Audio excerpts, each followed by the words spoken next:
What is going on, everybody? I am the FDGURU, bringing to you guys a Thursday NBA edition of my DFS podcast. We have just a 4-game main slate on FanDuel tonight, leaving the two 10 o'clock games out of it, which makes a big difference here because we just got news that Luka Doncic is ruled out. So for that after-hours slate, that'll definitely matter. As usual, I'll post the after hours on my Dub Club, link below the video. We cashed in very easily on that last night, the main slate. Weird stuff going on. Fontecchio really screwed me. Cade Cunningham only played 27 minutes. He didn't play the entire fourth quarter in a close game, so that made no sense. But we move on to today. DraftKings is a 6-game slate. The main slate on DraftKings is including the two later games. So this is the first time we've seen, this year, this is the first time we've seen FanDuel and DraftKings leave the later games off of the main slate, and they've been very sporadic on when they do and when they don't. In this instance, it's just FanDuel that's leaving those two later games off the main slate. Have a few injury news, guys, for the main slate here, starting at 7:30 Eastern, 30 minutes later than usual. So we'll talk about the injury guys and what guys are already out that are going to impact our value plays. And as usual, I will give you 5 plays using FanDuel salaries that I like, one for each position. We did end up cashing in cash games for both the hybrid and the cash lineups last night, strictly because we faded Luka Doncic and he was 85% owned in cash games. He got hurt, hamstring issue, which is why he's out tonight. He only got 30 fantasy points, so we got bailed out in cash games with the Luka injury. But all in all, we can always do better. We've had a great overall March, so ready to destroy this smaller FanDuel slate here tonight. So for questionable guys, we have, the Celtics have been, running through some injuries as of late. Porzingis is out again. Jaylen Brown was out last game. He's questionable. We'll see what they end up doing. It's the first game of the slate, so we'll know the news there. And then the other big team with injuries is Kawhi Leonard with his back injury and James Harden, both questionable. Hopefully we get that news before lock. The game is just 30 minutes after lock, so hopefully they give us some early news there. Kawhi Leonard, he left the arena in the middle of last game with a back issue, which is...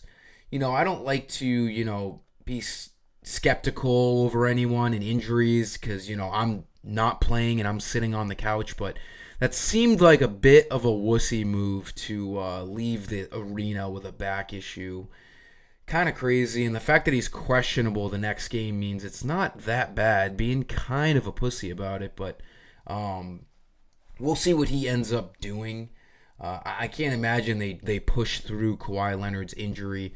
They're probably going to be more cautious than not. Again, I just hope we get that news before lock because Kawhi Leonard and James Harden, obviously big news for the Clippers. That could potentially open up Paul George as one of the better plays on the slate.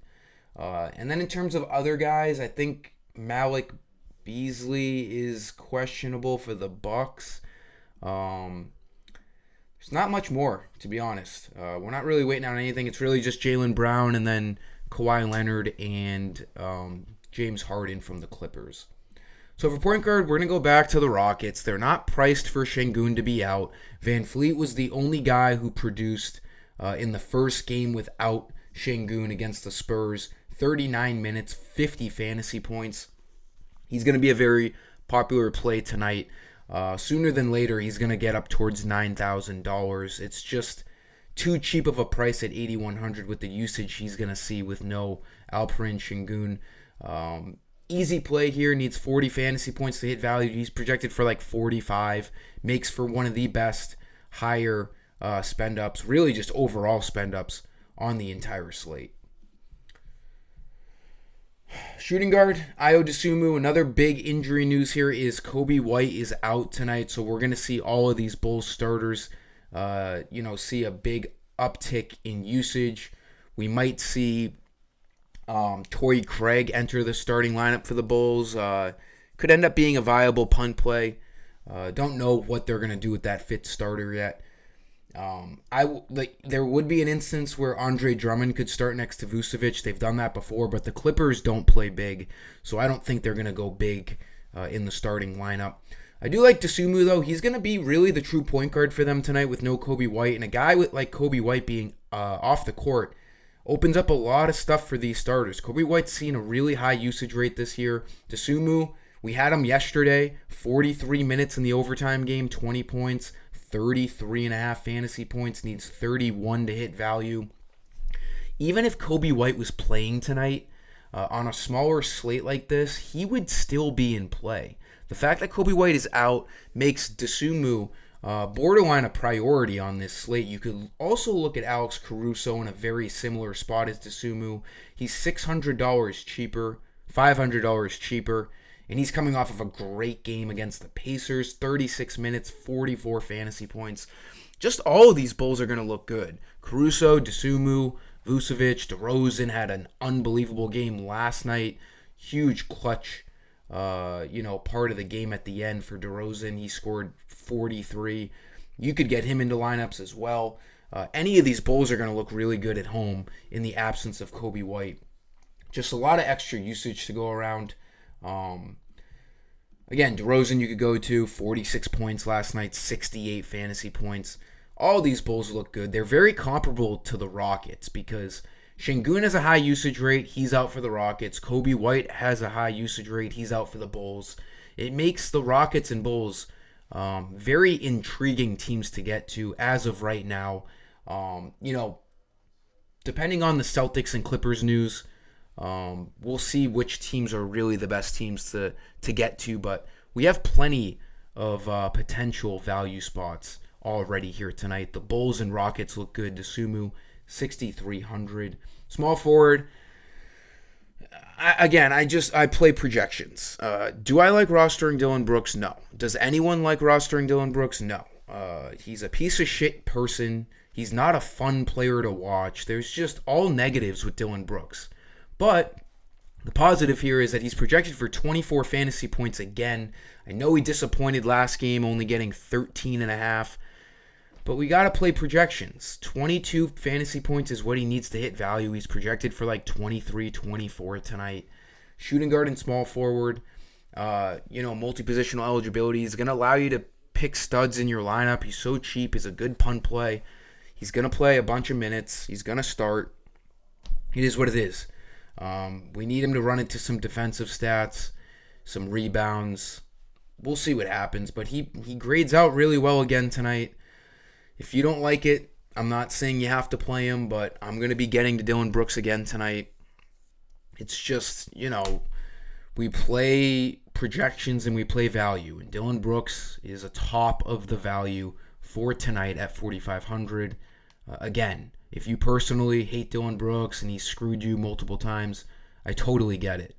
But I'm going to be getting to Dillon Brooks one way or the other tonight, and I do not like it. Don't get me wrong, I don't like it, but we got to, stick to the game plan and play projections. Power forward, sticking with the Rockets. I mean, it wouldn't be crazy for you to get 4 Rockets in your lineups tonight. Power forward's a really bad position as of right now, and I don't know if it will open up. Kawhi Leonard being out could maybe open up. I don't even know who that would open up at power forward, but power forward looks terrible tonight, so I say we just, because we're not going to really be able to spend up on Giannis and Tatum. There's not that kind of value on tonight's slate, so I say you go to Jabari Smith at 7,100, and we'll figure out the rest from there. He grades out as the best power forward value as of right now on the entire slate. Again, no Şengün. He's going to play 33 to 37 minutes, and he can easily be a fantasy point per minute kind of guy. Should have more opportunities to score, rebound, assist. 9+ rebounds in his last 3 straight games. He looks pretty good. Basically hitting value in the last 3 games. 42 3 games ago, and then low 30s. We need 35 from him tonight. He's projected for just over 35 in this good matchup against the Wizards.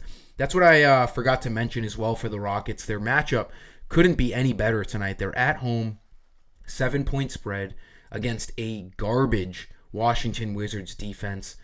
They should be playing with more tempo than they usually do because the Wizards like to play fast. really good matchup, really good usage. Rockets look like the best team once again on this slate for value just because Şengün is out.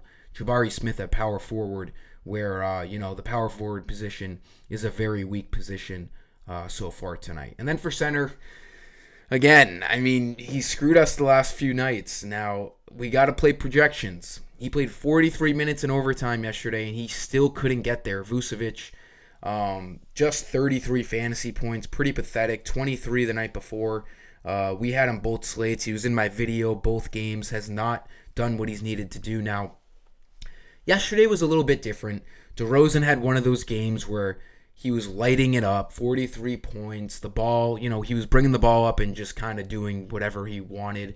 So it really took away from all these other Bulls guys, including Vucevic. He still projects out really well. He's projected for 43 fantasy points yet again. Great matchup against the Clippers. I don't see Zubats doing anything to slow down Vucevic here tonight. And to add on to it, no Kobe White. So, I mean, the big usage boosts are going to go to the next two stars on this team, and that's DeMar DeRozan and Nikola Vucevic. He looks really good tonight. Center's a really bad position as well tonight. Another guy I was looking at earlier that you could go for value is Al Horford at 5,900. With no Porzingis and him off the injury report, he's going to be starting and playing anywhere from 28 to 32 minutes tonight. And when he sees a starter's role without Porzingis, he's usually a fantasy point per minute kind of guy, as he has been in the last two games without Porzingis. 30 and 34 fantasy points. He might be a little unpopular tonight, but I think he's a pretty good value play, under 6K. There's not a lot of cheap value, so, you can't really just pick Vucevic, Smith, Van Fleet, DeRozan, and spend money on all these 8K guys and think you can get away with it. So if you want to shy away from Vucevic at 8,200, I don't hate it. It depends on how you're building your lineup, but I think the next best guy would be Al Horford in this spot against the Suns with no Porzingis. That'll do it for this video, guys. Thanks for stopping by. Until next time, I am the FD Guru, and I'm signing off. Peace.